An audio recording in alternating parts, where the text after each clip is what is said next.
We have a bulletin just received.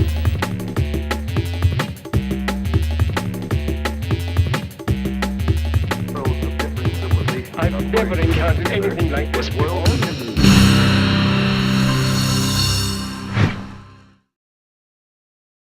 Now let's talk about some specific tools that you'll need to understand in order to use Adobe Photoshop effectively. Photoshop is a big application with a lot of features, and it's used professionally in a number of professions. It has features that include manipulation of video and 3D graphics. It can be overwhelming to look at Photoshop and all of its tools and menus and panels when you're first starting to learn. My goal in this instruction is to help you understand the basics of Photoshop and give you the tools you need to complete the projects in this class.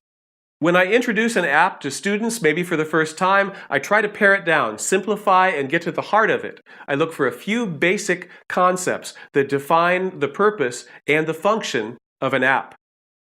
With Photoshop, there are three basic components to understand. If you understand these basic Photoshop concepts, you'll go a long way towards understanding Photoshop and how to use the app.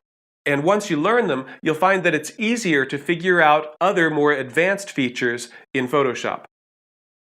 These three Photoshop basics are image adjustments, making selections, and using layers. Image adjustments.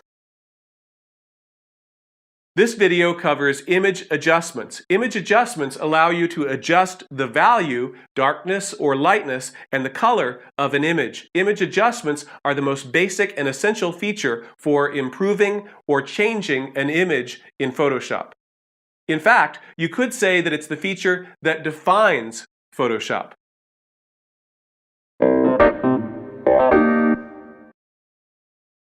So, there are two ways to make image adjustments. There's a destructive way and a non-destructive way.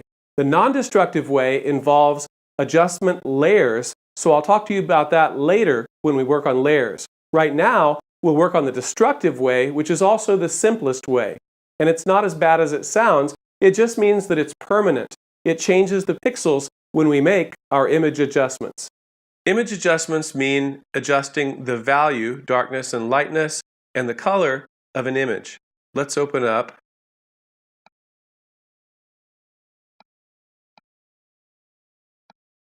file number 1, a sunflower.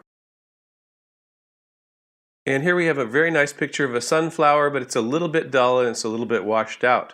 So first we'll adjust the value. You always want to adjust the value, the lightness and darkness, before you adjust the color, because adjusting the value will also change the color.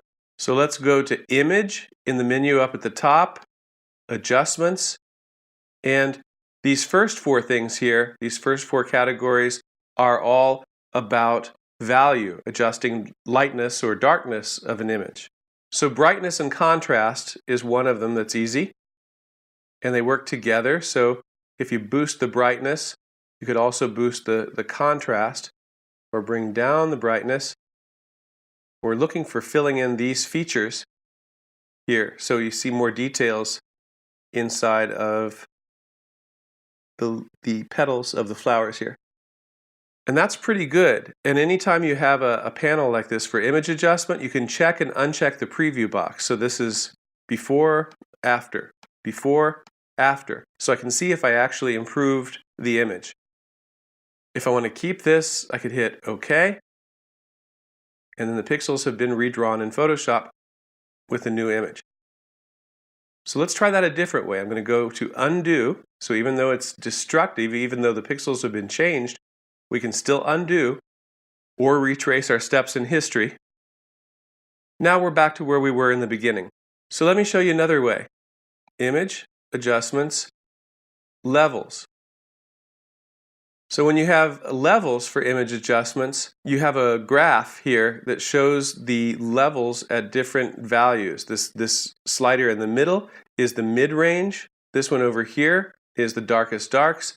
And over here is the highlights, the lightest lights. The output levels down here can limit the total amount of darkness or lightness that's possible. in the image. You'll want to use the output levels when we're talking about atmospheric perspective and wanting to limit the contrast of an image as it goes backwards in space. But for now, we'll leave output levels alone. So the first thing I would do if I'm using levels is to look at the space here where there's no information at all. So I'll bring the highlight slider down. I'm clicking and dragging it to about where it meets the information, where it starts. And again, before, after. Now I'm going to move the slider slightly to the right. And with all image adjustments, a little goes a long way. If you do too much, it becomes a special effect.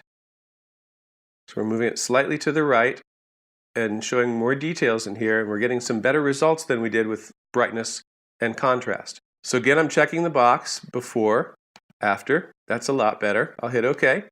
So now I've adjusted the values, the darkness and lightness in the image. So it's pretty, it's well composed, and we can see a lot more details, but we want the color to be more vivid. So we'll go to Image, Adjustment, Hue and Saturation.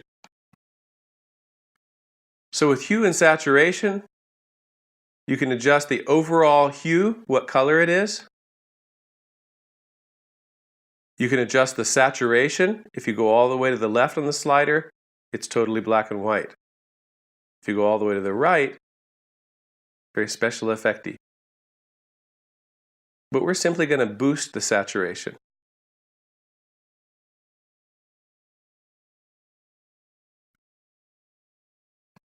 And again, did I improve it or not? Yes, the color looks more vibrant, but I can still see the details. So with lightness, we've already adjusted the value, and if we did that right, we won't need to touch lightness at all. And I'll hit OK. So that looks better, and I'm looking in the history panel. I can retrace. This is before hue saturation. This is before levels. So this is where we started, and this is where we ended up. Better. With all image adjustments, use your eyeballs and your brain and your judgment. Don't rely on numbers because no two photos will be exactly the same. Be sure and check and uncheck the preview box so you can see the difference in what you've done. And every time we do something good, we hit File, Save.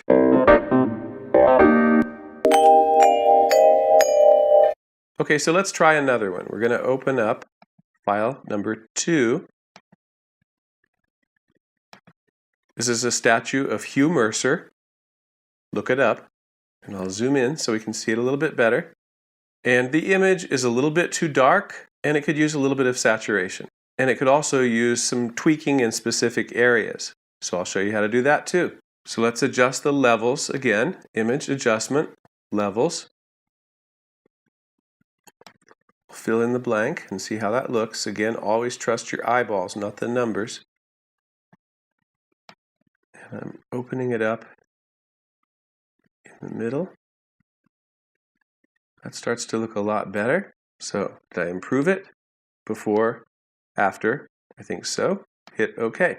Then let's go for hue and saturation again, my favorite. Image Adjustment, Hue and Saturation. And I'm just going to saturate a little bit. If you've taken a picture and it's kind of a warm orangish color or a bluish color, then you could mess with the hue a little bit and move the color temperature. But the color temperature is pretty accurate already. So it just needs to be saturated and really emphasize the blue sky. And again, before, after. So I'm thinking that looks pretty good. Brings out the grass as well. Okay, now it looks really good, and I'm zooming in. I'm using Command plus to zoom in. If you use the hand tool, you can move the area that you're viewing at any given moment. When we did the image adjustments, we made the picture look better overall, but some of the detail got a little bit lost because the statue became so much less contrasty. There are tools in Photoshop for lightening or darkening or saturating or desaturating specific parts of an image. First, let's look at the burn tool. The burn tool is this little hand here, and it's a photography term for darkening parts of an image. So you can see this is the brush size, which we adjust over here. That's pretty good. And exposure is how intensely the burn tool affects the image. The higher the number, the more drastic the effect will be. So normally I would leave it on a low number for exposure because I don't want the effect to be too drastic and become unnatural. I'm going to exaggerate it just so it'll be easier for you to see. So you might want to start off on something like 25%, but I'm going to go to 60% just so you can see it. So I'm going to darken that area. Did you see that? I'm going to darken this area and darken this area. You can adjust the kinds of values that are affected predominantly by the burn tool. See, I have it on shadows, but you could also choose just midtones where you're affecting more of the midtone areas, or you could just do highlights and just darken highlights if you should want to do that. Okay, so I've given a little bit more contrast in some of the shadowy areas. Now I'm going to choose the dodge tool, which is underneath the same tool area here. And the dodge tool works on highlights. I can open up the highlights. Did you see that? I'll go in the history panel so you can see the difference. This is before, after. So I opened up some of the highlights. Again, probably wouldn't do it this drastically, but I want you to be able to see the difference in the video.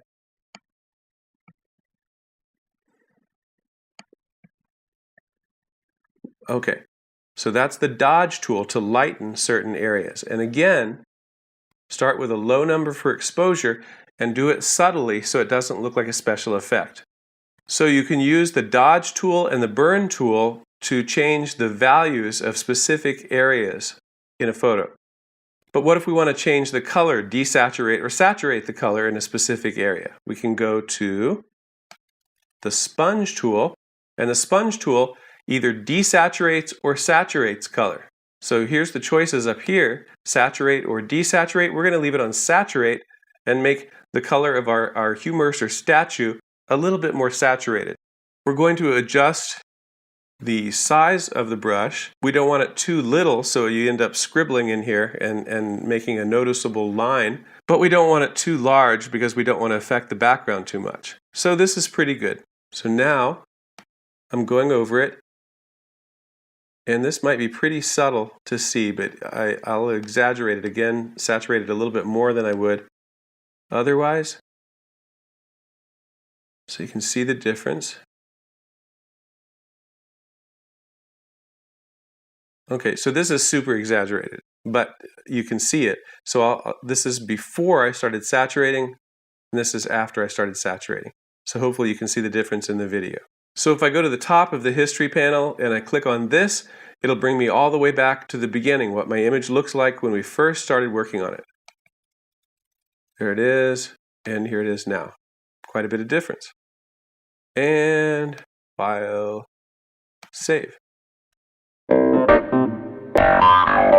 Okay, so in the first two examples, we used hue and saturation for adjusting color, but I want to show you another image adjustment for color. File, Open. We'll find file number 3. So this picture is of someone in New York City, and there's a lot of bright colors here, ostensibly, but it's a little bit dull, it's a little bit unsaturated. And if I was just to use hue and saturation and boost things that I want to boost, specifically maybe the bag and the ribbon and the red hair, then I might also make the face look a lot redder, which is not what I want at all. So I'm going to go to Image Adjustment, Vibrance. And Vibrance does a pretty good job of saturating the colors that are not skin tones while leaving the skin tones relatively unaffected. So you can boost both vibrance and saturation here. So if I boosted just saturation, you can see the face gets pretty red along with the hair. So I don't want that. But if I just boost vibrance, you can watch things get pretty saturated without affecting the skin tone much. I could even desaturate a little bit, but boost the vibrance. And here's a before and after. And you can see, hopefully it'll show up on the video, but you can see it's a lot richer without making the face look incredibly red. I'd hit OK. So if you want to saturate an image but not artificially saturate the skin tones, then image adjustment vibrance is a good thing to try. Our next video on Photoshop Basics covers creating selections in Photoshop so that you can isolate and manipulate a specific part of your document without affecting the rest of it.